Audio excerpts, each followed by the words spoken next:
Niroboh. Imam Ad-Darimi meriwayatkan dalam As-Sunannya, Sunan Ad-Darimi, perkataan Sayyidina Umar bin Khattab. Sayyidina Umar bertanya kepada Ziyad bin Hudar, "Ya Ziyad, ata'arif may yahdimul Islam?" Ziyad, kamu tahu siapa yang akan merobohkan Islam? Yang akan merobohkan Islam itu siapa? Apakah orang kafir? Bukan orang kafir. Karena kalau orang kafir, orang Islam ngerti. Orang kafir gak berani. Siapa yang merobohkan Islam? Kata Ziyad, la ya Amirul Mukminin. Saya gak tahu siapa yang merobohkan Islam. Lalu kata Sayyidina Umar, yahdimul Islam salah. Islam itu dirobohkan oleh 3 orang. Siapa? Yang pertama, zallatul alim, terpelesetnya orang alim. Ada orang sudah alim, mungkin dia profesor doktor, mungkin dia juga kiai, mungkin dia buya, mengeluarkan perkataan-perkataan tidak sesuai dengan ajaran agama. Terpeleset, orang alim terpeleset. Maka akibatnya bagaimana? Yang terpeleset bukan cuma si alim. Kata ulama salaf, zallatul alim, zallatul alam. Terpelesetnya orang alim adalah terpelesetnya dunia. Mengapa? Ketika ada orang alim terpeleset, para penggemarnya, para pengikutnya, para pengagumnya, para jamaahnya ikut terpeleset.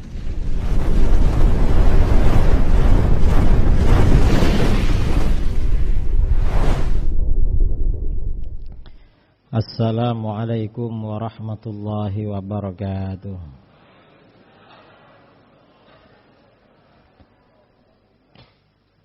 Bismillahirrahmanirrahim. Alhamdulillahi rabbil alamin.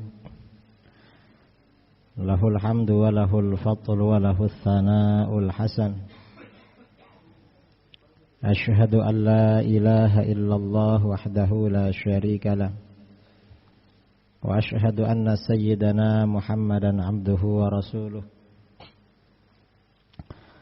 Allahumma salli ala sayyidina Muhammadin tibbil qulubi wa dawaiha wa afiyatil abadani wa shifaiha wa nuril abasari wa diyaiha wa qutil arwahi wa ghidhaiha wa ala alihi wa sahbihi wa barik wa sallim. Amma ba'du. Para alim, para habaib, para asatid yang saya muliakan dan saya hormati, wabil khusus pimpinan Yayasan Perguruan Islam Asy-Syafi'iyah, Ustadz Alwi Abdul Rashid Abdullah Syafi'i, yang saya hormati Al-Habib Abdurrahman Al-Habsyi, yang juga saya hormati Al-Ustadz Dr. Levi Fakhrul Afifi, yang juga saya hormati para ustadz-ustadz yang lain dari para asatid yang mengajar di perguruan Asy-Syafi'iyah ini, dan para jamaah kaum muslimin dan muslimat yang berbahagia, yang saya banggakan dan saya cintai. Saya berjumpa dengan Ustadz Alwi kira-kira 1 bulan yang lalu. Acara maulid di dekat sini, entah di mana namanya itu. Jadi akhirnya beliau ngajak saya ke sini, ke perguruan Asy-Syafi'iyah.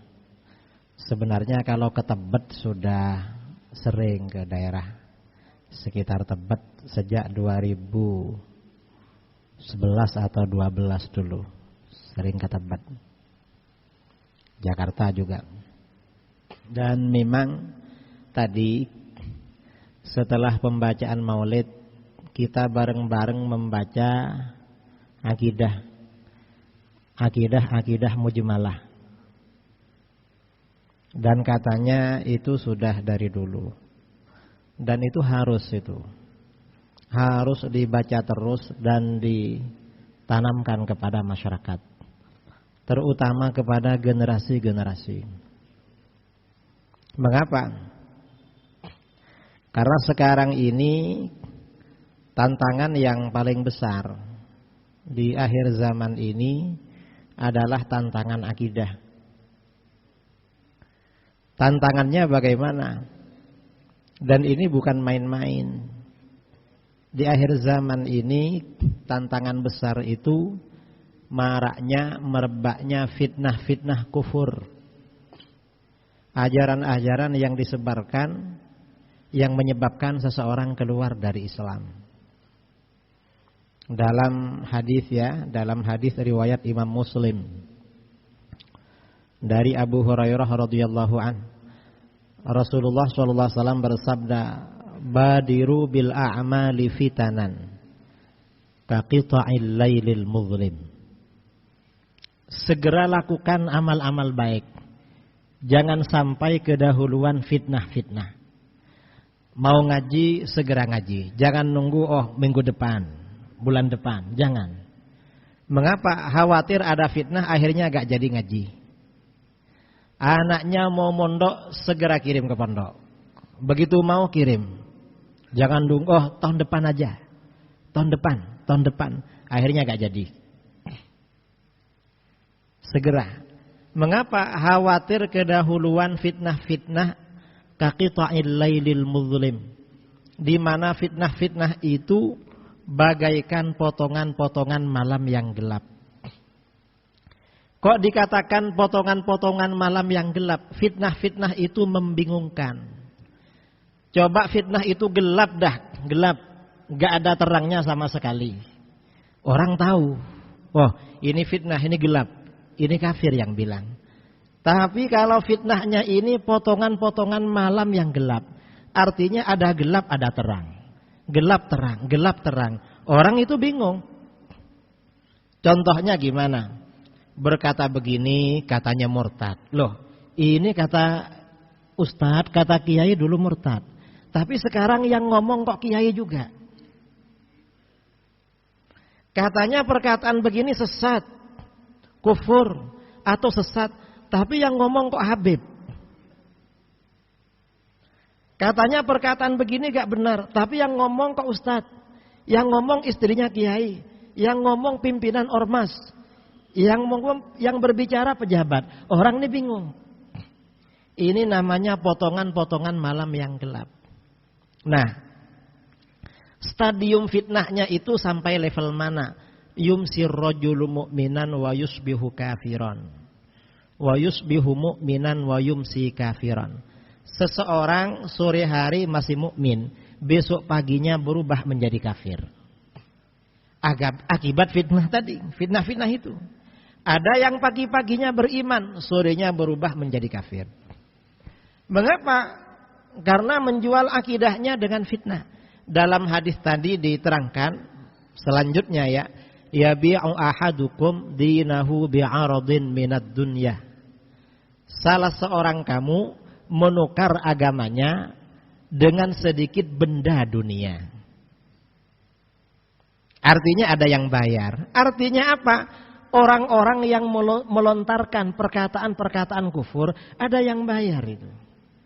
Ada yang bayar. Saya ini pernah beberapa waktu yang lalu, ada tokoh perempuan bilang, jilbab gak wajib. Dapat beberapa hari, putrinya jadi komisaris. Ada juga yang ngomong semua agama sama, lalu jadi ketua satpam. Sepertinya itu memang bayarannya. Ini fitnah. Dan kadang-kadang yang berbicara itu tokoh. Sudah dipanggil kiai, kadang dipanggil buya, dipanggil apa lagi? Ya dipanggil ustadz, ya macam-macam. Tokoh. Dipanggil Gus. Kalau Gus ini kan masih di bawahnya kiai kan. Ini sudah kiai, sudah buya. Saya sering ditanya, kiai, itu kan sudah buya itu. Atau itu kan juga kiai, itu istrinya kiai. Kenapa ngomong begitu? berbicara yang gak sesuai dengan ajaran agama, menyebabkan agama Islam ini amruk, agama Islam ini roboh. Imam Ad-Darimi meriwayatkan dalam As-Sunannya, Sunan Ad-Darimi, perkataan Sayyidina Umar bin Khattab. Sayyidina Umar bertanya kepada Ziyad bin Hudair, "Ya Ziyad, ata'rif may yahdimul Islam?" Ziyad, kamu tahu siapa yang akan merobohkan Islam? Yang akan merobohkan Islam itu siapa? Apakah orang kafir? Bukan orang kafir. Karena kalau orang kafir, orang Islam ngerti. Orang kafir gak berani. Siapa yang merobohkan Islam? Kata Ziyad, la ya Amirul Mukminin. Saya gak tahu siapa yang merobohkan Islam. Lalu kata Sayyidina Umar, yahdimul Islam salasun. Islam itu dirobohkan oleh 3 orang. Siapa? Yang pertama, zallatul alim, terpelesetnya orang alim. Ada orang sudah alim, mungkin dia profesor doktor, mungkin dia juga kiai, mungkin dia buya, mengeluarkan perkataan-perkataan tidak sesuai dengan ajaran agama. Terpeleset, orang alim terpeleset.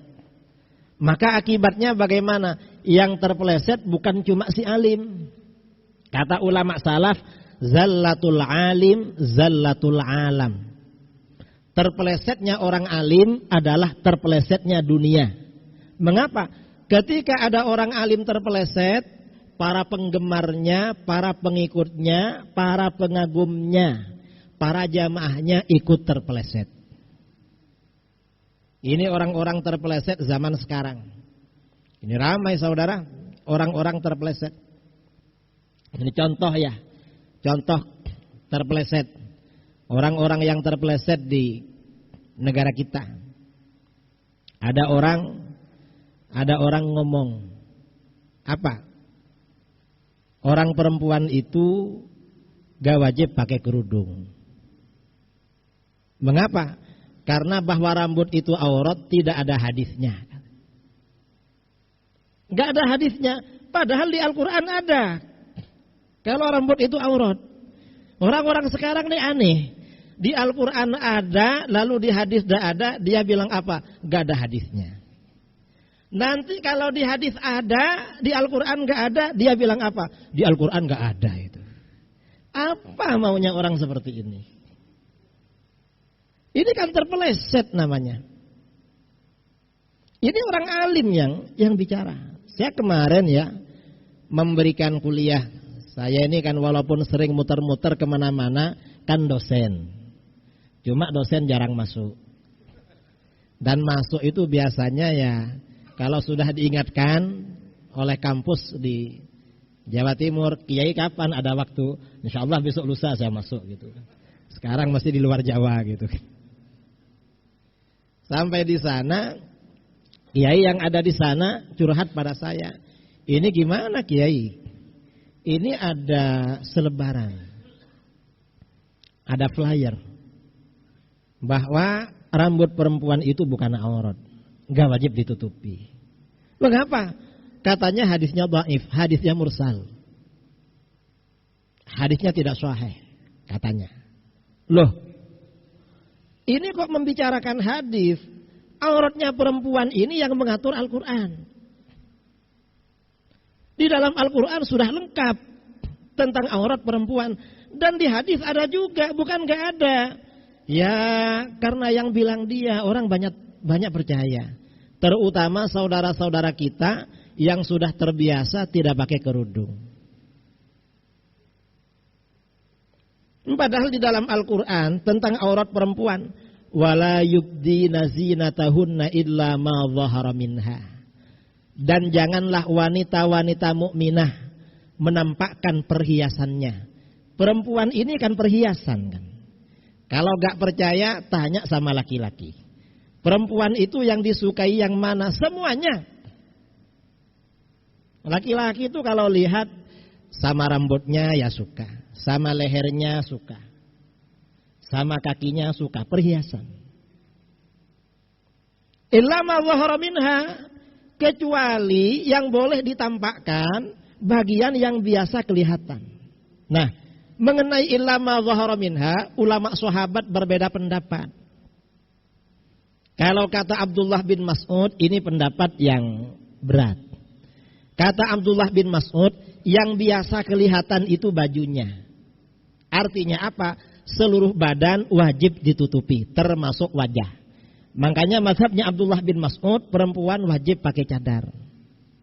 Berat ini. Dan ini mazhabnya Imam Ahmad bin Hambal. Ditanya, katanya wajib ditutupi. Kenapa kalau sholat boleh dibuka? Itu darurat katanya. Itu mazhabnya Abdullah. Jadi yang boleh dibuka itu cuma bajunya. Yang lainnya ya cuma kedua matanya boleh dibuka. Tangannya menurut Abdullah bin Mas'ud ditutupi. Ini yang cadar-cadar ini. Yang kedua, mazhabnya Abdullah bin Abbas. Kata Abdullah bin Abbas, illal wajh wal kaffan. Yang boleh dibuka itu wajah dan kedua telapak tangan. Karena riwayat dari Ibnu Abbas ini wajah dan kedua telapak tangan, ini yang dijadikan dalil oleh para ulama, perempuan gak wajib pakai cadar. Perempuan keluar rumah boleh buka wajah dan telapak tangan. Kalau selain telapak tangan wajib ditutup. Rambut wajib ditutup, leher wajib ditutup.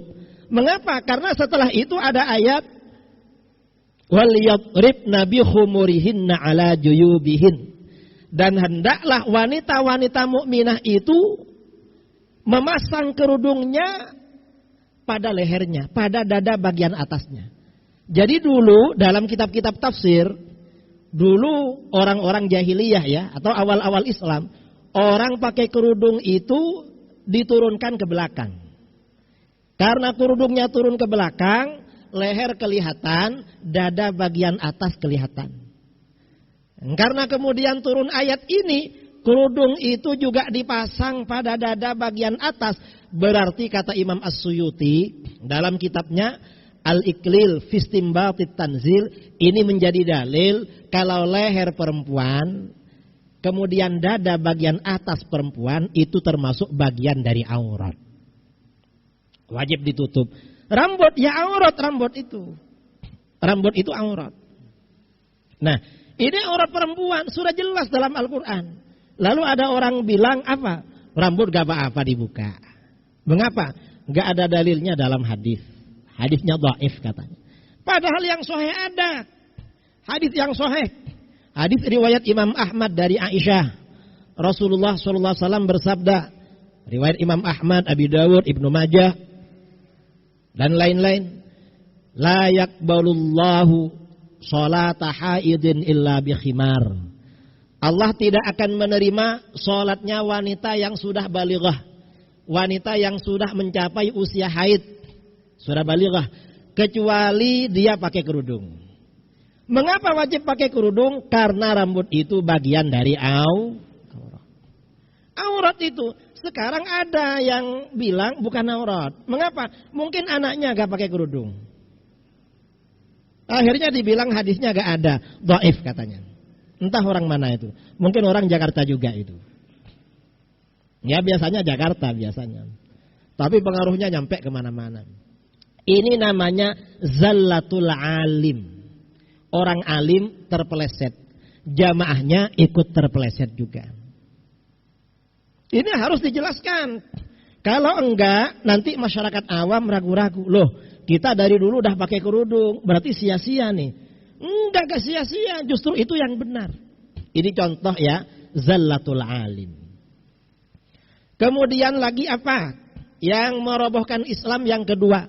Wajidalul munafik bil Quran. Orang munafik bersilat lidah pakai Al-Quran. Orang munafik. Apa maksudnya orang munafik bersilat lidah menggunakan Al-Quran?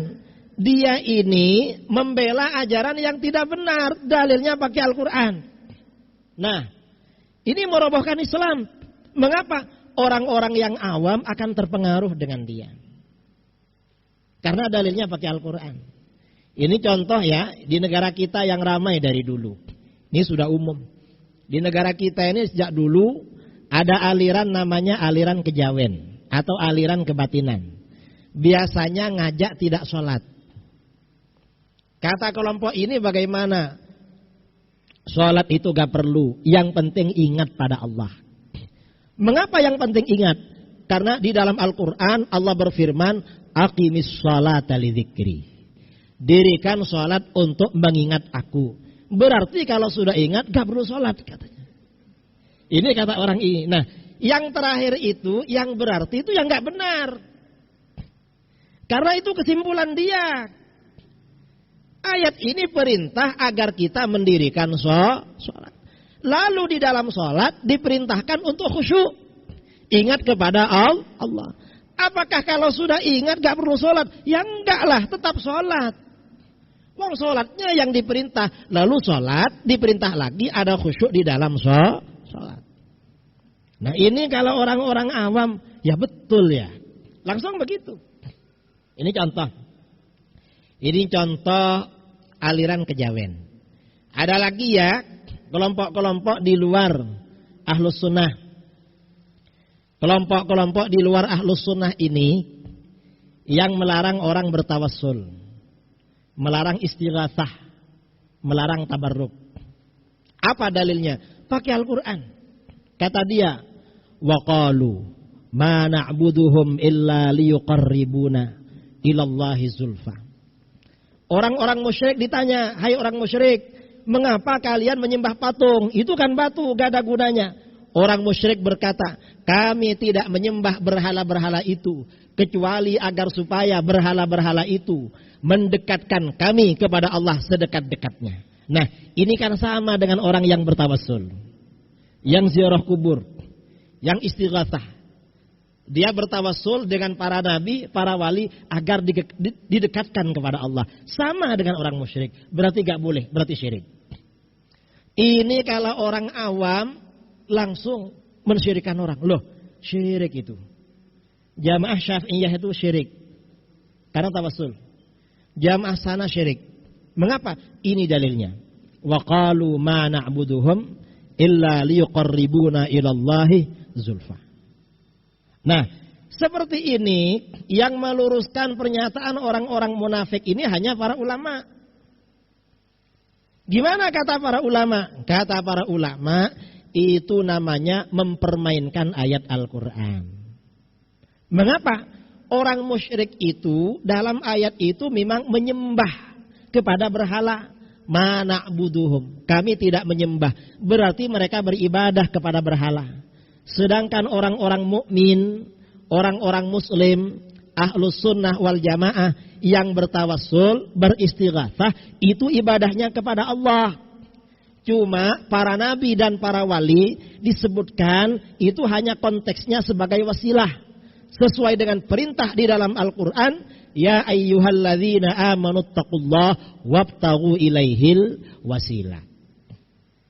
Ini kalau orang yang baru belajar langsung gak mau tawassul, langsung gak datang lagi ke Syafi'iyah.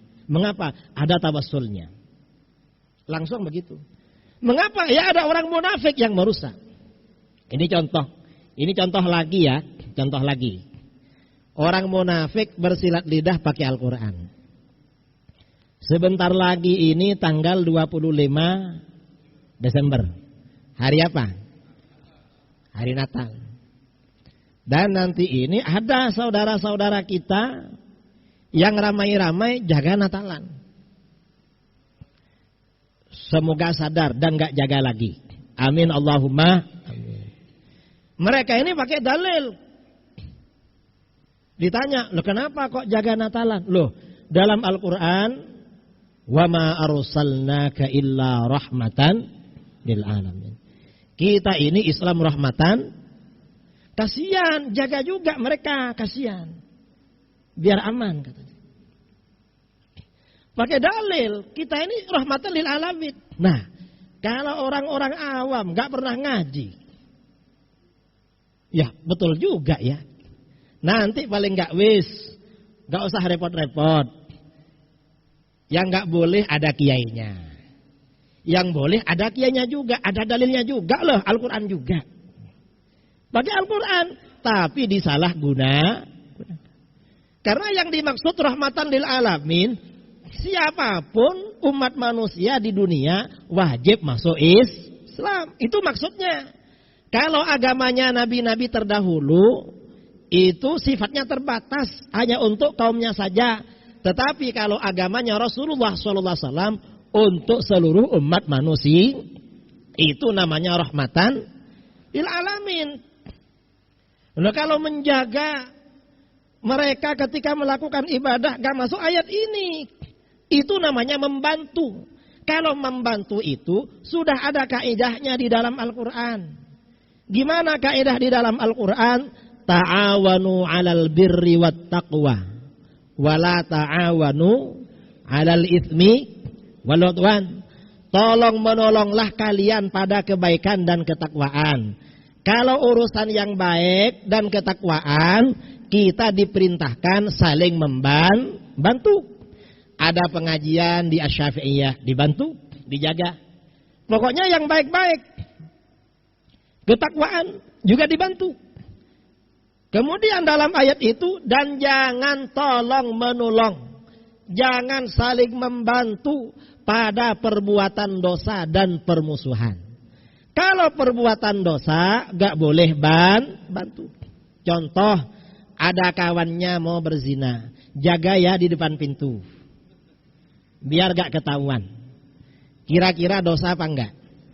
Dosa. Ada kawannya mau mencuri, saya mau mencuri, kamu jaga di gang sana, biar gak ketahuan. Dosa apa enggak? Ada orang mau melakukan kesyirikan, dijaga. Dosa apa enggak? Dosa, bukan rahmatan lil alamin namanya itu. Gak boleh. Tolong menolong itu memang ada kaedahnya. Ini dalil secara umum.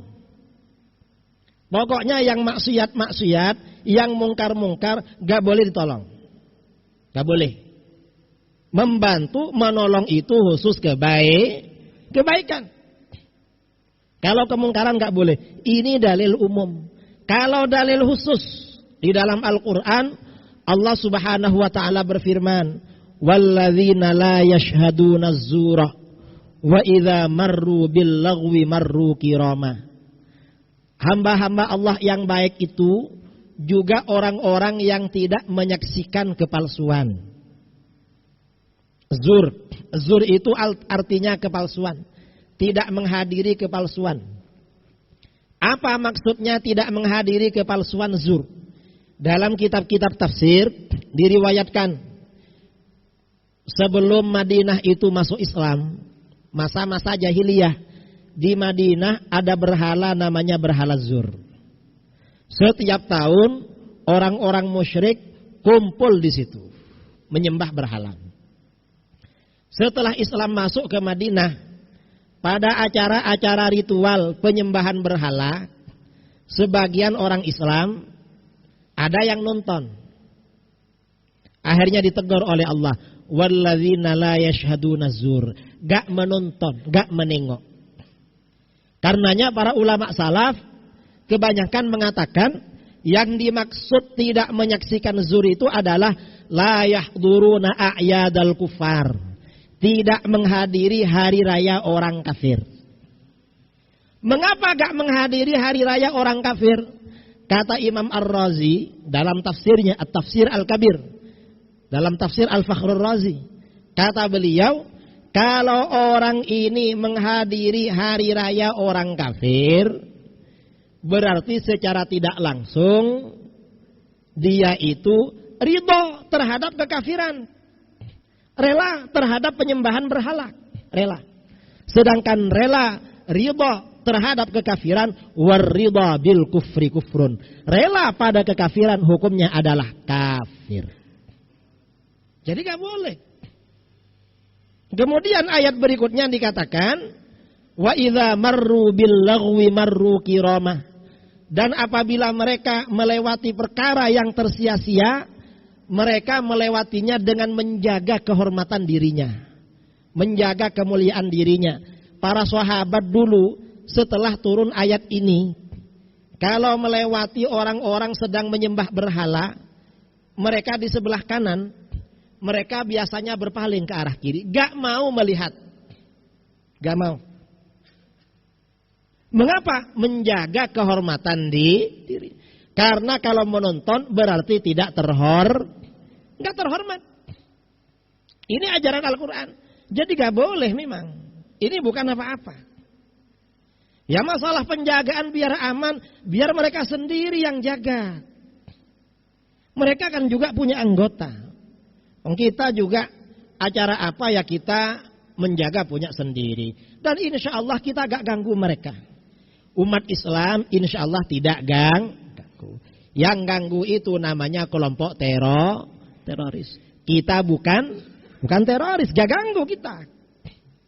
Gak perlu. Ini contoh ya.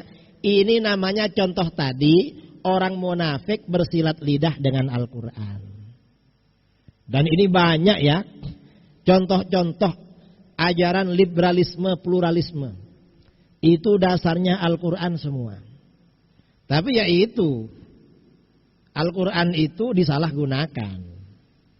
Karenanya kajian Ahad pagi di Asy-Syafi'iyah ini, bacaan-bacaan yang tadi itu bagus itu. Yang dibaca setiap pagi, kalau perlu poin-poinnya disyarah. Disyarah, diterangkan, disesuaikan dengan perkembangan zaman. Mengapa? Karena sekarang ini yang diserang memang yang thawabit fiddin. Ajaran-ajaran baku dalam agama. Di mana kalau orang melanggar ajaran itu, konsekuensinya tidak main-main, bisa kufur, keluar dari Islam. Na'udzubillah min dzalik. Ini bahaya saudara. Ini yang terjadi sekarang. Ini namanya orang munafik bersilat lidah dengan Al-Quran. Jangan dikira orang-orang liberal itu tidak ahli agama. Sebagian orang liberal ada yang hafal Quran. Ada yang hafal Alfiyah bin Malik. Pandai baca kitab. Kadang lebih alim dari yang tidak liberal. Karenanya memang para asatid, para habaib, para masyayikh perlu untuk membentengi, mengingatkan dan membentengi umat Islam. Agar gak terpengaruh dengan faham-faham tadi. Kalau terpengaruh kasihan. Ini yang kedua. Kemudian yang ketiga, yang juga merobohkan Islam. Kata Sayyidina Umar, wa hukmul a'immatil mudillin. Produk hukum para pemimpin yang menyesatkan. Pemimpin mengeluarkan hukum, tapi hukumnya menyesatkan. Ini merobohkan Islam. Mengapa Islam meroboh? Akhirnya orang ikut. Ini pemimpin apa? Ya bisa pemimpin majelis taklim. Bisa pemimpin umat. Bisa pemimpin ormas. Bisa pemimpin negara. Pokoknya kalau produk-produk hukumnya itu menyesatkan, maka bagaimana? Umat Islam banyak yang gak berani melawan. Umat Islam ikut-ikutan. Kadang yang gak wajib dibilang wajib. Yang wajib gak boleh dikerjakan. Dan nanti ada yang bantu dengan fatwa-fatwa. Macam-macam. Ini namanya hukmul a'immatil mudallin. Produk hukum para pemimpin yang menyesatkan. Kita berharap mudah-mudahan para pemimpin kita diberikan hidayah oleh Allah. Dijaga hatinya, dilembutkan hatinya, sehingga hukum yang dikeluarkan oleh mereka tidak berpartisipasi merobohkan ajaran agama Islam. Mengapa? Karena kalau enggak ya Islam ini ke depan bisa semakin terpuruk. Dan kita gak tahu bagaimana kira-kira ke depan. Karenanya ketika kita ini mendengar Ki Abdul Rashid ya, Ki Abdul Rashid ini wafat beberapa bulan yang lalu. Dan pada waktu itu memang banyak kiai, banyak ulama di mana-mana hampir tiap hari meninggal. Kita terkejut. Saya terkejut. Mengapa? Karena biasanya ketika para ulama ini ramai, para ulama ini banyak, orang-orang munafik tuh gak berani mengeluarkan pendapat-pendapat nyeleneh. Ada yang disegani. Tapi ketika para ulama yang harismatik, para tokoh yang harismatik, para ulama yang mukhlis, yang ikhlas, para ulama yang memang benar-benar alim, ahli dalam bidang keilmuan. Ini kalau sudah banyak meninggal, akhirnya orang-orang yang awam atau orang-orang alim tapi munafik terpeleset, akhirnya berani. Yang kita pikirkan itu adalah menjaga, membentengi akidah umat. Karenanya memang mudah-mudahan ya dari keluarga besar Ki Abdullah Syafi'i, dari anak cucunya, dari murid-muridnya, dari muhibbin beliau, ada yang terus istiqomah melanjutkan perjuangan perguruan Islam Asy-Syafi'iyah ini untuk menjaga dan membentengi akidah umat Islam, tetap kokoh mengikuti ajaran Ahlus Sunnah wal Jamaah. Saya kira itu pengantar dari saya, karena ini ada diskusi, ada tanya jawab. Dan tadi kata Ustadz Alwi ada tanya jawab. Saya gak perlu lama-lama menyampaikan muqaddimah. Cukup 10 menit, entah lebih berapa menit dari tadi. Silahkan, mungkin dari para jamaah, para hadirin ada yang mau ditanyakan. Jamaah sekalian, untuk sesi tanya jawab ini kami persilahkan para jamaah untuk menuliskan pertanyaannya dalam kertas. Kemudian, sudah ada. Nanti dikumpulkan, akan dibacakan dan akan dijawab oleh guru kita.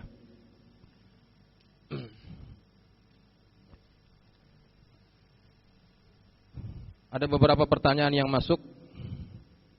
Yang pertama, mensikapi toleransi agama yang sudah kebablasan akhir-akhir ini, seperti salawat di rumah ibadah non-muslim, himbauan muslim untuk mengucapkan Natal dan sebagainya.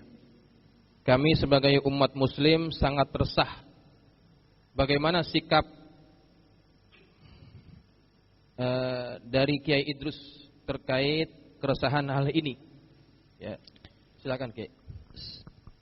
Jadi yang pertama, hukum mengucapkan selamat hari Natal. Itu hukumnya bagaimana? Di dalam kitab-kitab fikih yang menjadi pegangan para ulama Nusantara sejak dulu. Misalnya di Hawashi Syarwani, Ala Tuhfatil Muhtaj. Atau misalnya di Hawashinya Nihayatul Muhtaj.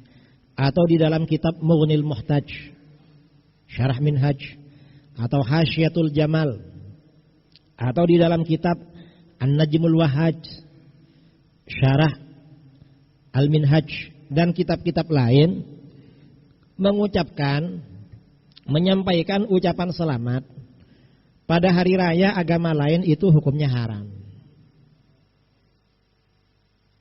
Dan orang gak mengucapkan selamat hari Natal itu bukan tidak toleransi. Mengapa? Karena ini urusan agama. Agama itu urusan masing-masing. Yang penting kita tidak ganggu.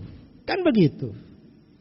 Saya ini kebetulan rumah saya di pinggir jalan. Di belakang rumah itu persawahan. Kira-kira 500 meter. Setelah persawahan ini, kampungnya orang Kristen. Satu kampung memang orang Kristen. Nah, dulu ketika anak-anak Kristen ini sekolah SMA, di sebelah rumah itu ada SMA negeri.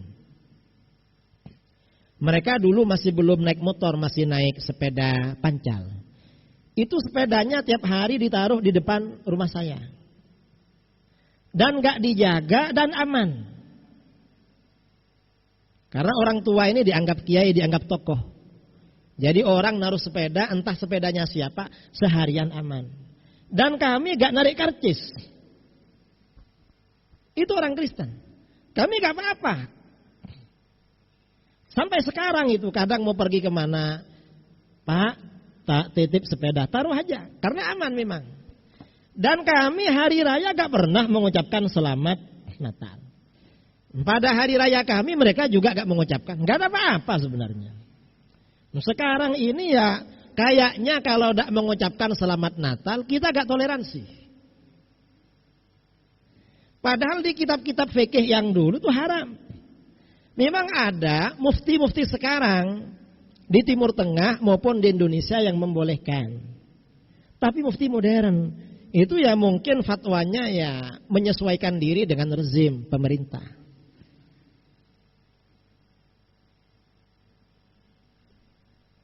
Nah kalau alasan kami gak boleh ya. Para ulama menyatakan haram sebenarnya sudah cukup. Kita gak perlu menyampaikan dalil. Kalau dalilnya ya dalil tadi itu. Wala ta'awanu 'alal itsmi wal 'udwan. Jangan tolong menolong pada kemaksiatan dan permusuhan. Menurut kita umat Islam, ibadahnya orang di luar Islam itu syirik. Pelanggaran. Kita gak boleh menolong. Kalau kita mengucapkan selamat berarti memberi motivasi. Membantu mereka untuk terus melaksanakan. Gak boleh itu. Jadi gak boleh. Memang gak boleh. Apalagi dianjurkan, diperintahkan. Ya gak perlulah. Kita ini, saya kira di Jakarta banyak ya tetangga kita kadang non muslim. Gak pernah ganggu. Bahkan kalau ada apa-apa kadang kita bantu kan. Sudah toleran kita. Bangsa Indonesia ini sudah cukup toleran. Toleransi ini gak perlu diperdalam kalau konsekuensinya merusak ajaran-ajaran agama. Jadi gak perlu. Ya termasuk tadi yang ditanyakan. Katanya nanti hari Natal grup sholawatan masuk gereja. Ya gak boleh juga itu. Karena meramaikan syiar mereka. Itu urusan mereka. Memang di dalam hadis ya sabda Rasulullah SAW. La tattabi'anna sunana man qablakum. Shibran bi shibrin. Wa dhira'an bi dhira'in. Kamu benar-benar akan mengikuti jalan hidup orang-orang sebelum kamu. Sejengkal demi sejengkal. Sehasta demi sehasta. Akan ikut. Para sahabat bertanya, Al-Yahud wa Nasara ya Rasulullah, apakah mereka Yahudi Nasara hai Rasulullah? Rasulullah menjawab, faman, siapa lagi? Ini ikut sejengkal demi sejengkal. Awalnya mengucapkan selamat ya, selamat Natal. Setelah mengucapkan selamat, lama-lama partisipasi ikut menjaga. Menjaga merasa belum cukup. Akhirnya bagaimana? Bawa tim hadroh masuk ke gereja. Memang sedikit demi sedikit. Dan nanti ya ikut menyembah juga itu. Na'udzubillah min. Itu bahaya saudara. Gak boleh seperti itu. Ya kalau baca sholawat ya di masjid. Ya mereka biar baca zikirnya sendiri. Zikir ala mereka. Gak usah punya kita diangkut ke sana. Kok masjidnya sepi? Kok malah meramaikan tempat mereka? Kalau mau buka pengajian taklimnya ke sini, jangan ke sana. Ini bolak-balik sekarang ini. Ya kalau menurut kita gak boleh seperti itu, gak boleh.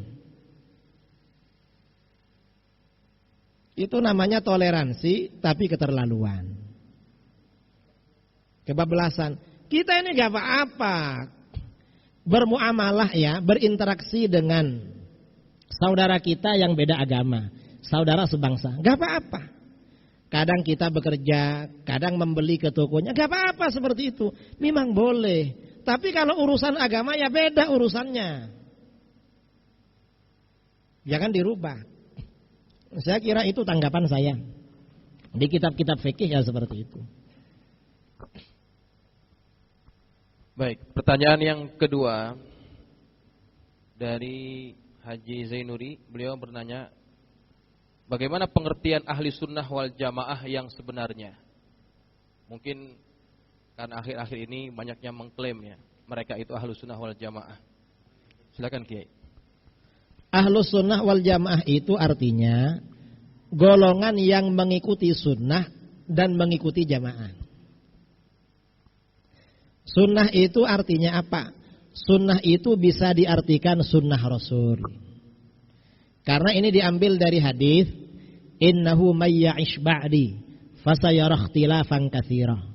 Siapa yang hidup sepeninggalku akan melihat banyak terjadi perpecahan. Banyak perbedaan pendapat. Kalau perbedaan enggak ada, ketika umat Islam Indonesia dulu ya, sebelum kemerdekaan atau 100 tahun menjelang kemerdekaan, umat Islam Indonesia ini semuanya Syafi'iyah. Sini namanya Syafi'iyah. Ini yang asli kayak sini. Syafi'iyah. Akidahnya Asy'ariyah, orang-orangnya Sufi. Umat Islam gak bingung karena satu visi, satu misi, satu aliran. Tapi menjelang kemerdekaan, Wahabi masuk, Syiah masuk. Muncul faham-faham kejawen, kebatinan. Itu dulu. Ada 3 aliran dulu menjelang kemerdekaan. Setelah kemerdekaan ada berapa? Setelah kemerdekaan sampai sekarang ini, kira-kira di negara kita 3-nya ini naik. Naik berapa? Apa 30? Bukan. Apa 300? Bukan. Berapa? Kira-kira di negara kita ada 3.000 aliran.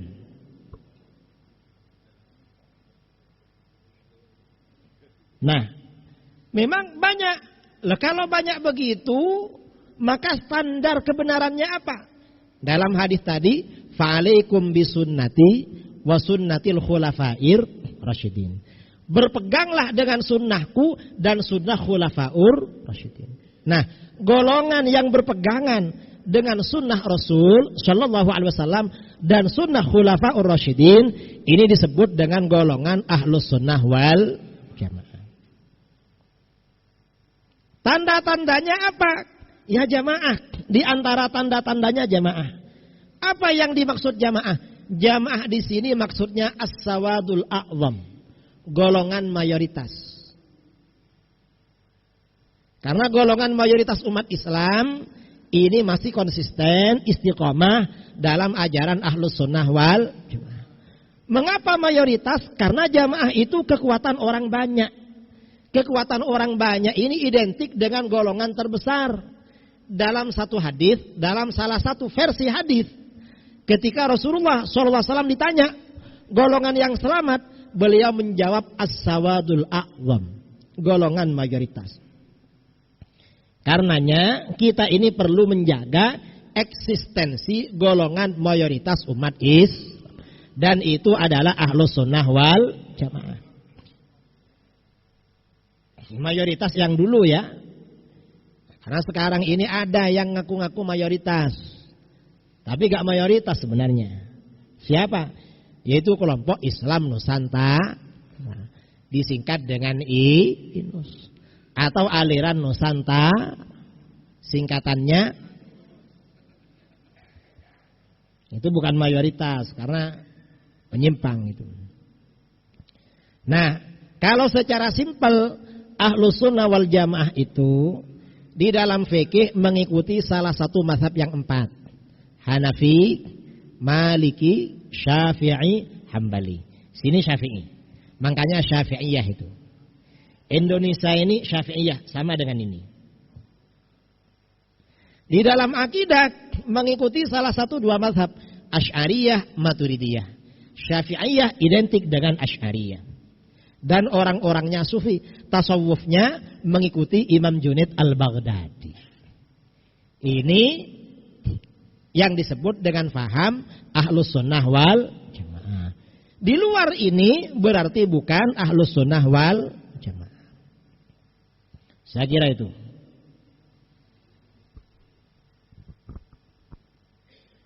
Baik, satu pertanyaan sebelum kita break. sambil memberikan kesempatan Kiai untuk beristirahat. Setelah itu kita akan sambung lagi pertanyaannya. Pertanyaan dari Ahmad Zarkasi. Mohon izin Pak Kiai dan mohon petunjuk sebagai orang awam, saya jadi bingung memaknai keadaan saat ini. Keadaan perpecahan rakyat ataupun perpecahan umat seperti perpecahan kiai, ustadz dan habaib yang disebabkan oleh polarisasi politik sejak pasca reformasi hingga saat ini. Jadi pertanyaannya adalah di mana letak kesalahan kita sebagai masyarakat ataupun sebagai ulama, dan harus dimulai dari mana perbaikan yang harus dilakukan itu agar keadaan menjadi lebih baik. Silakan.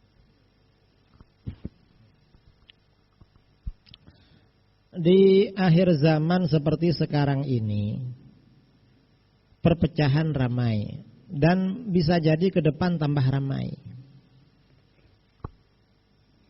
Maka sikap kita bagaimana? Sikap kita menghadapi polarisasi seperti ini, yang pertama, seperti diriwayatkan di dalam hadis Ibnu Majah dari Abu Umamah, ketika fitnah-fitnah kufur itu merebak, fitnah-fitnah seperti tadi merebak, maka bagaimana? Yang selamat siapa? Illa man ahyahullahu bil ilmi, kecuali orang-orang yang dihidupkan oleh Allah dengan ilmu. Artinya senang ke majelis ilmu. Karenanya kunci yang pertama, masyarakat ini senantiasa bersama para ulama. Tentunya para ulama yang lurus, jangan ulama yang terpeleset. Ya, ulama-ulama yang lurus ini. Jadi harus seperti itu. Kita harus mengikuti ilmu. Terutama ilmu-ilmunya ulama yang fatwanya sama dengan ulama-ulama dulu. Itu yang diikuti. Kalau ada fatwa-fatwa aneh, gak sama dengan fatwa guru-guru kita dulu, jangan diikuti. Khawatir ini bagian dari orang alim yang terpeleset. Ini kok gak sama dengan Ki Abdul Rashid. Ini gak sama dengan Ki Abdullah dulu, Ki Abdullah Syafi'i. Jangan-jangan terpeleset ini. Harus seperti itu. Ini yang pertama. Yang kedua, kita ini perlu memperkuat ukhuwah Islamiyah. Ukhuwah Islamiyah. Ukhuwah Islamiyah ini perlu kita perkuat. Kalau ada saudara kita memusuhi kita, kita doakan kepada Allah. Mudah-mudahan hatinya diberikan kesadaran. Kita jangan terbawa. Kadang-kadang memang ada bagian-bagian dari bangsa, bagian-bagian kecil dibuat untuk menyulut permusuhan. Kita jangan terbawa, jangan terpengaruh. Karena itu diinginkan oleh sebagian orang. Kita jangan. Kita perlu memperkuat jalinan ukhuwah Islami. Ya. Itu perlu diperkuat. Jangan sampai umat Islam ini lebih pecah lagi. Yang terpecah kita biarkan sambil menunggu dulu nanti mereka kembali lagi. Kemudian yang ketiga, masalah politik. Masalah politik ini jangan disamakan dengan masalah akidah. Yang politik itu selesai ya selesai lah. Yang penting nanti kalau ada pilihan, kita pilih yang paling baik. Pilih yang baik. Selesai ya udah. Harus selesai memang. Sebenarnya kita ini selesai. Orang lain kita sebenarnya yang belum selesai itu. Kita ini sering diobok-obok lah. Tapi gak apa-apa, kita sabar memang.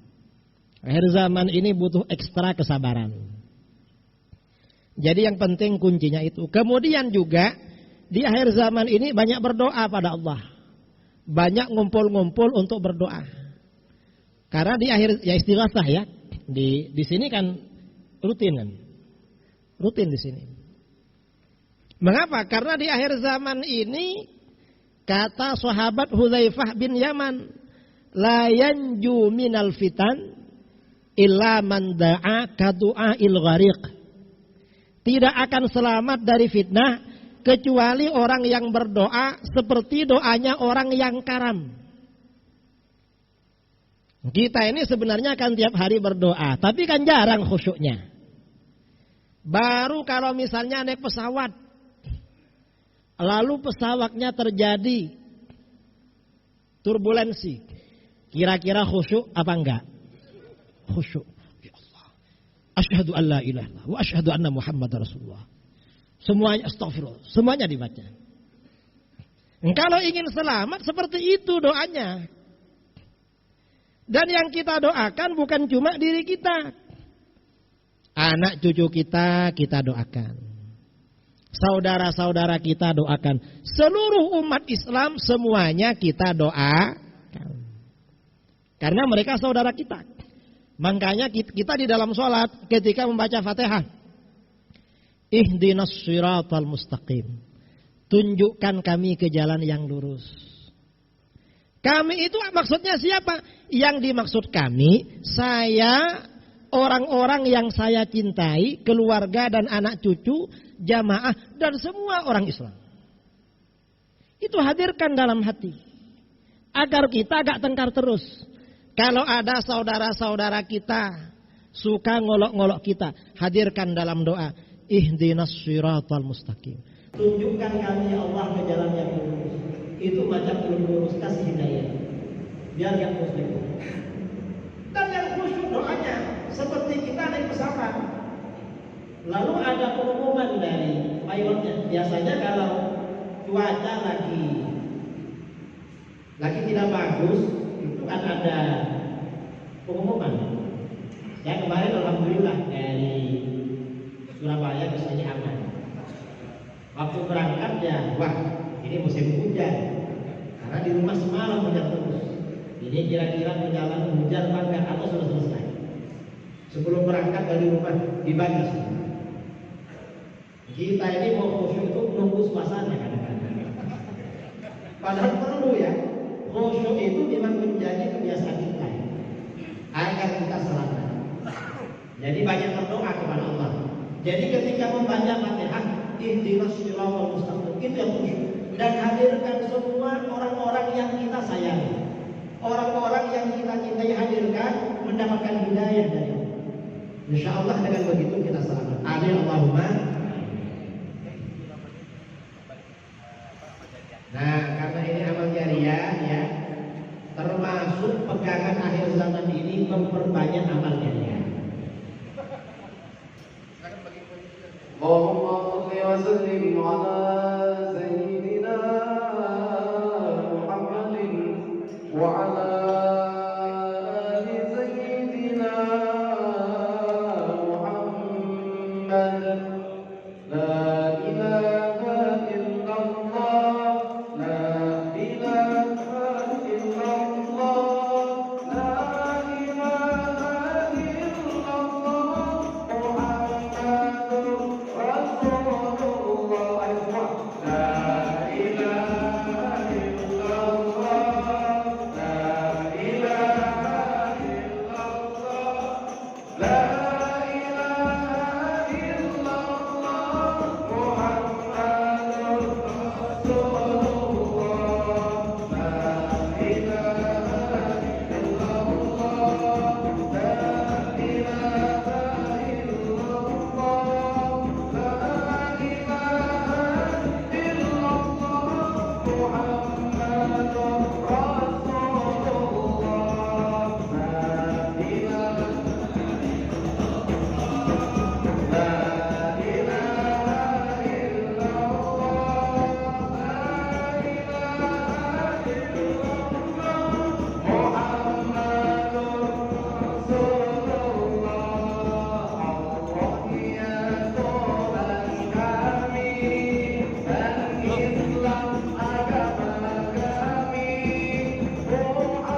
kita lanjutkan sesi pertanyaan. Insyaallah kita akan tutup sampai jam 10.30. Pertanyaan berikutnya, Pak Kiai, bagaimana cara kita menyikapi orang yang suka membid'ah-bid'ahkan? Ada dua pertanyaan yang hampir sama sekaligus saja. Apakah orang atau kelompok yang suka membid'ahkan itu mereka bermasalah? Kalau ada orang suka membid'ah-bid'ahkan amaliyah mayoritas umat Islam, itu biasanya orang Wahabi atau Salafi. Cara menyikapinya bagaimana? Ya ajak ngopi bareng. Ajak ngopi. Kamu suka membid'ahkan, ayo ngopi bareng. Bicarakan apa yang kamu bid'ahkan. Barangkali nanti bisa clear. Karena orang yang suka membid'ahkan ini ya biasanya kurang pergaulan, kurang luas pergaulannya. Kalau pergaulannya luas, insya Allah tobat nanti. Saya ini beberapa kali ngisi acara di daerah di Jawa Tengah. Pesertanya para asatid mantan Salafi. Dan rata-rata mereka sudah tobat. Mengapa? Karena mau gabung, mau ketemu. Mereka ini kan mau membid'ahkan, gak tahu alasan kita itu apa, dasar kita apa. Mereka bilang gak ada dalil, disampaikan gak mau dengar, repot begitu itu. Makanya yang paling bagus ya diajak ngopi bareng itu, diajak diskusi. Insya Allah kalau diajak diskusi ya nanti ya mereka tahu itu. Saya nulis buku tentang, mungkin ada di samping itu amalan-amalan yang dibid'ahkan dan sebenarnya sunnah. Banyak sebenarnya amalan kita ini yang sunnah dibid'ahkan oleh mereka. Mengapa? Yang membid'ahkan gak tahu dalilnya, kadang-kadang kita juga gak tahu. Akhirnya dijawab bid'ah hasanah gitu. Padahal kadang-kadang justru sunnah juga itu. Saya kira itu. Ada lagi? Baik, pertanyaan yang berikutnya. Di tempat saya ketika Natal, tetangga itu suka mengasih bingkisan ya setiap tanggal 25 Desember. Gimana sikap kita, Kiai? Diambil atau tidak bingkisan itu? Mereka ngasih bingkisan sama kita, nggak apa-apa, asalkan isinya halal ya. Tanya ini isinya apa gitu, ya nggak apa-apa. Ya dah, makasih gitu aja. Nanti kalau hari raya kasih juga. Cuma yang nggak boleh dikasih itu kalau daging kurban. Kalau daging kurban itu nggak boleh kita ngasih. Kalau mau ngasih, carikan daging lain. Gak apa-apa kalau seperti itu. Kalau mereka ngasih gak apa-apa. Tapi kalau kita bantu-bantu acara mereka gak boleh, karena urusan agama.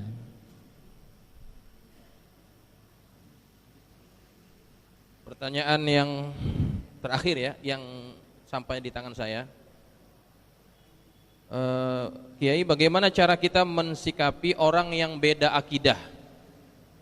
Yang beda akidah, silakan.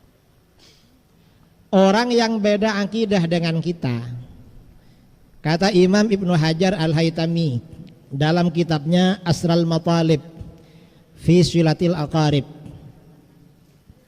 berinteraksi dengan orang yang beda agama atau beda akidah dalam persahabatan, bersahabat ya, bersahabat. Kalau persahabatan itu secara zahir saja itu boleh, tapi makruh. Secara zahir artinya ya karena tetangga ketemu ya nyapa, ada apa, itu makruh. Kalau secara batin hukumnya haram. Secara batin itu artinya apa? Dijadikan sahabat karib. sampai sama-sama mengetahui rahasia masing-masing. Itu gak boleh. Kalau hanya secara zahir itu gak apa-apa. Berkawanlah kalau hanya secara zahir. Kalau secara batin sampai menjadi teman setia itu gak boleh. Ada batasnya.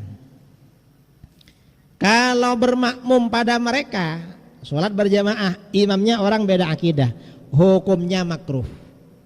Boleh tapi makruh. Karena bersahabat dengan mereka juga makruh, maka bermakmum juga makruh. Jadi begitu. Itu hukumnya. Kalau membeli ke toko mereka gak apa-apa. Mereka beli ke toko kita juga gak apa-apa. Gak apa-apa itu. Karena itu muamalah. Atau kita kerja sama mereka gak apa-apa itu. Asalkan kerjanya memang kerja yang halal-halal. Kalau kerja yang dilarang oleh agama gak boleh. Jadi pilih-pilih. Saya rasa itu. Baik, jamaah sekalian, saya berikan kesempatan kepada para asatizah ya, yang hadir di sini, yang barangkali ingin bertanya secara langsung. Silakan angkat tangan, saya akan berikan mic-nya. Baik, Ustadz Iin Indrawan, silakan. Assalamualaikum warahmatullahi wabarakatuh. Terima kasih atas kesempatan yang telah diberikan. Pak Kiai, mohon izin, tadi telah menyebutkan tentang satu kelompok yang disebut dengan Islam Nusantara. Kami kelihatannya perlu lebih jauh mengetahui sebetulnya seperti apa itu Islam Nusantara, karena kebetulan di wilayah kami sekarang ini lagi ramai antara guru-guru dan perpecahan karena akibat Islam Nusantara. Terima kasih.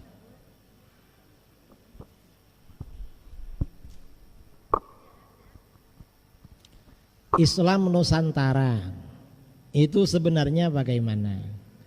Islam Nusantara ini penafsirannya beda-beda. Kalau penafsiran yang lurus-lurus, Islam Nusantara itu maksudnya Islam yang ajarannya seperti yang disebarkan oleh para ulama dulu. Di dalam fikih mazhabnya Syafi'i, akidahnya Asy'ari, orang-orangnya Sufi. Nah, kalau Islam Nusantara maksudnya seperti ini ya gak apa-apa.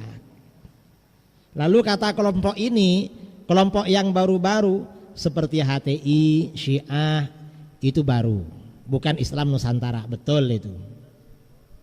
Ada Islam Nusantara yang berlebih-lebihan. Ini yang gak betul. Apa?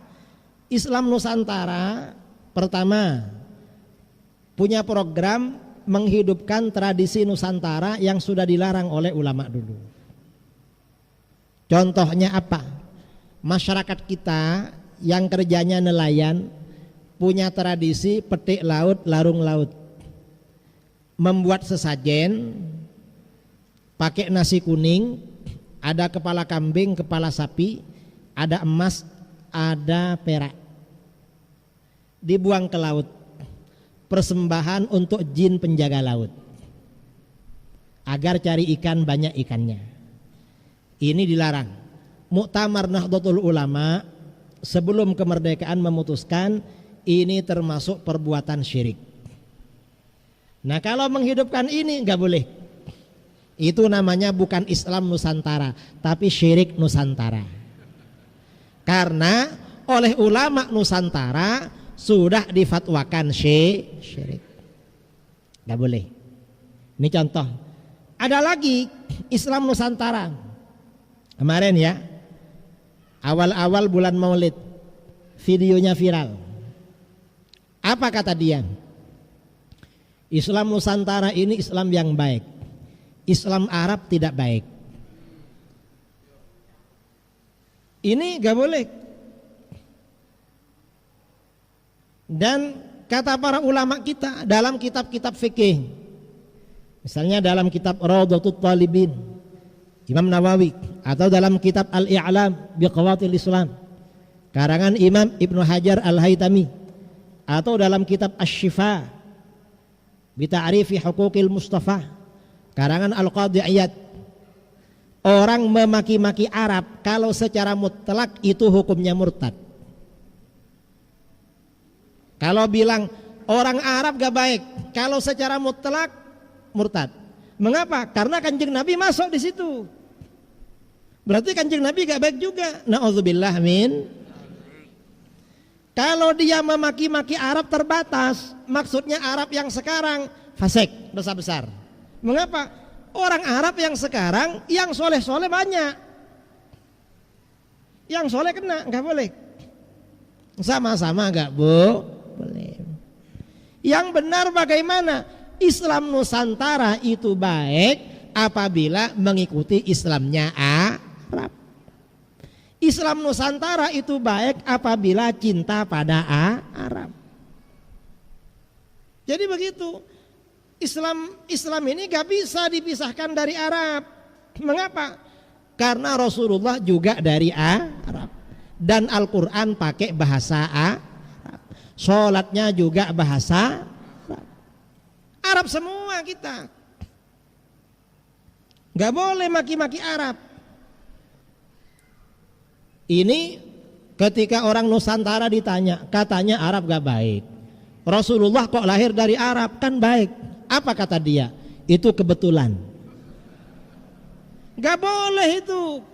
Rasulullah lahir di Arab, itu bukan kebetulan dan itu bukan salah, tapi itu adalah rencana dan pilihan Allah. Artinya apa? Orang Arab ini dipilih oleh Allah, dijadikan bangsa yang melahirkan Rasulullah. Pilihan memang. Dan orang Arab lebih baik daripada orang Nusantara. Dan orang Nusantara bilang orang Arab itu kadal gurun. Gak betul itu. Apa buktinya orang Arab ini baik? Dalam akidah Ahlus Sunnah wal Jamaah, dalam akidah Islam, sifat wajib seorang nabi itu ayyakuna akmalan nas. Harus manusia paling sempurna.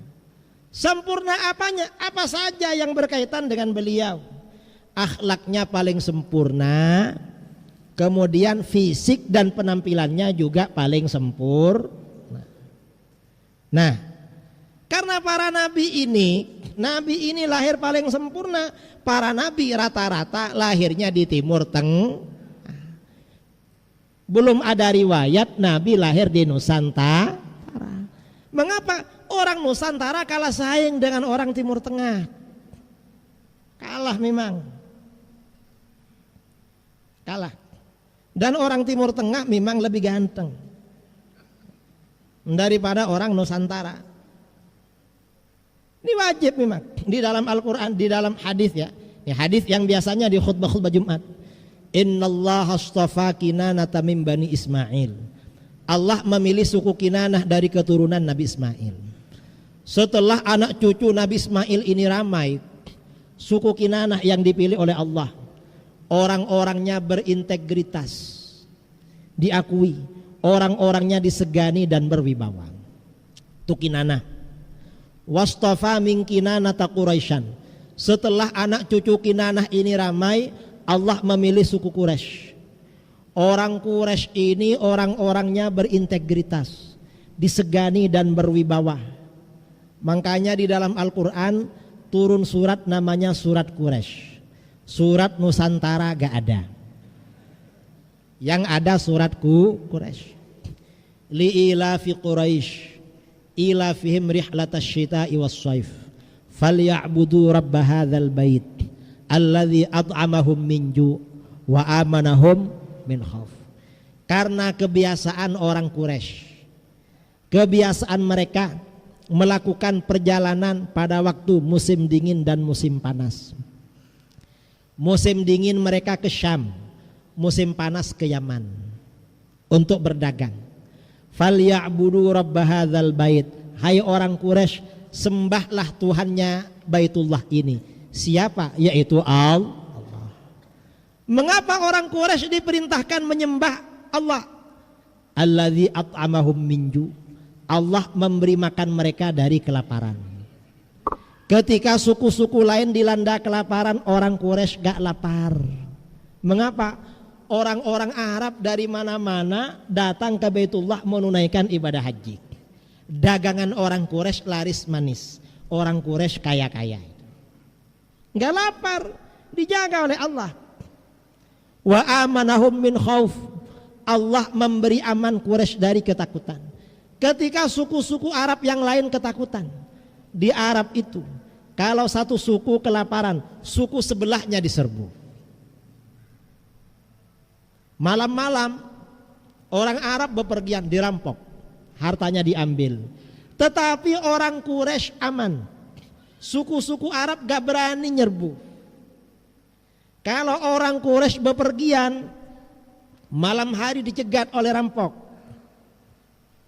Ditanya, serahkan hartanya. Orang Quraisy jawab, maaf, kami penduduk tanah suci, penjaga Ka'bah, penjaga Baitullah, kami keluarga Quraisy, perampoknya gak berani. Mengapa? Segan. Itu suku Quraisy. Bangsa kita gak disegani, saudara. Kita ini dijajah oleh Belanda berapa puluh tahun? 3 abad lebih gak disegani. Quraisy ini disegani. Makanya kata para ulama, kalau mau pergi kemana-mana jangan lupa baca surat Quraisy, aman. Sampai di satu daerah takut, baca surat Quraisy, aman. Begitu yang dibaca. Ini Quraisy. Lah setelah Quraisy ini ramai anak cucunya, wastafa min Quraisyin Bani Hashim. Allah memilih keluarga Bani Hashim dari Quraisy. Bani Hashim ini paling berwibawa, bangsawan paling tinggi di Mekah. Makanya ketika Abrahah akan menghancurkan Ka'bah, yang ditemui Abdul Muttalib bin Hashim, kakeknya Rasulullah SAW, orang paling berwibawa. Itu Quraisy. Wastafani min Bani Hashim. Allah memilih aku lahir dari keluarga Bani Hashim. Fa ana khiyarun min khiyar. Aku ini yang terbaik dari golongan yang terbaik.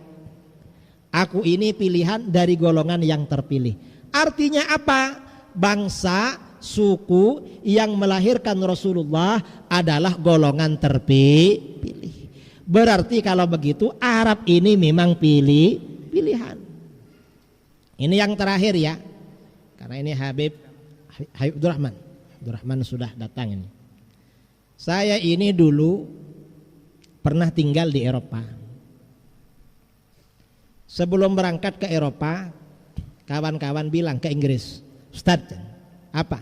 Nanti kalau sampai di Inggris, kalau di jalan nanti jumpa dengan 5 orang cewek, yang cantik 6 orang. Loh kok gitu? Yang 5 orang itu cantik, bayangannya juga cantik. Itu di Inggris. Dan betul saudara, begitu mendarat di London, masuk bandara terkejut, beda dengan Jakarta ini. Kalau di Indonesia ada 10 orang, cari yang cantik dipilih.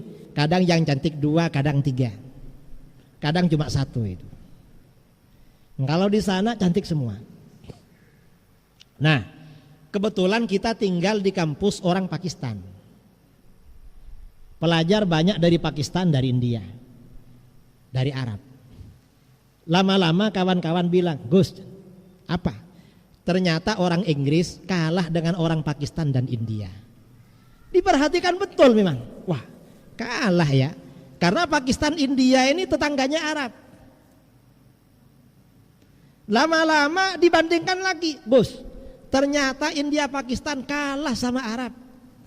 Masih lebih bagus orang Arab. Pantesan Kanjeng Nabi lahir di Arab. Bagus memang Arab. Artinya apa? Arab itu jangankan pakai dalil, pakai selera itu unggul saudara. Apalagi pakai dalil. Lah terus orang Nusantara bilang Arab kadrun, kadal gurun. Enggak betul itu. Mengapa? Kadal itu enggak pakai baju. Orang Arab sejak masa jahiliyah pakai baju, yang perempuan pakai kerudung. Dan orang Arab ini bajunya lengkap. Sampai-sampai karena fanatik pada baju, orang Arab yang sombong-sombong, Sombongnya itu diekspresikan dengan baju yang dibuat menjuntai di bawah mata kaki. Makanya begitu Rasulullah diutus ditegur, man jarra thawbahu khuyala dakhalan nar. Siapa yang membuat bajunya, gamisnya, sarungnya menjuntai di bawah mata kaki karena sombong, masuk neraka. Itu orang jahiliyah dulu. Orang jahiliyah yang sombong, bajunya di bawah mata kaki. Kalau orang Asy-Syafi'iyah pakai sarung di bawah mata kaki, nggak apa-apa. Mengapa? Karena itu tidak sombong. Mengapa gak sombong? Sarungnya sarung wadimor. Wong sarungnya wadimor, harganya 60.000. Apanya yang sombong itu? Gak ada yang melirik itu. Itu jahiliyah. Ini orang-orang salafi ngawur. Akhirnya mereka bikin sarung, celana, cingkrang, separuh betis. Gak ngerti sama hadis. Makanya Imam Abu Hanifah ditanya, gimana Imam? Kalau gamis kita di bawah mata kaki haram? Gak haram. Mengapa gak haram? Kita ini gak sombong dengan itu. Itu orang jahiliyah. Kalau di negeri kita sekarang ini, sombong bukan pakai baju di bawah mata kaki. Apa? Sekarang ini yang sombong justru di atas mata kaki. Itu yang sombong. Mengapa? Ya memang bajunya ya tidak isbal, tapi otaknya isbal. Itu lebih bahaya. Nah artinya apa? Orang Arab dibilang kadron gak cocok. Karena mereka memang pakai baju. Yang gak pakai baju itu orang Nusantara. Bangsa kita itu dulu bajunya yang perempuan hanya di bawah pusar, pakai karung atau pakai apa ke bawah itu. Yang laki-laki itu pakai koteka. Yang depan itu pakai koteka besar, tarik ke atas. Kotekanya besar. Mengapa? Mungkin biar dikira punya dia besar. Padahal miliknya kecil itu. Dan kita ini bukan anaknya kadal, tapi kita ini anak manusia. Jangan bilang kadal lah, gak boleh begitu. Itu gak boleh. Saya rasa itu ya pertanyaan yang tentang Islam Nusantara itu. Saya kira itu karena ini waktu sudah habis ya, waktu sudah habis. Waktu saya kembalikan kepada saudara moderator, nih Habib Abdurrahman Al-Habsyi, baru datang, mudah-mudahan beliau panjang umur, sehat walafiat, amin Allahumma amin. Kurang lebihnya mohon maaf. Assalamualaikum warahmatullahi wabarakatuh.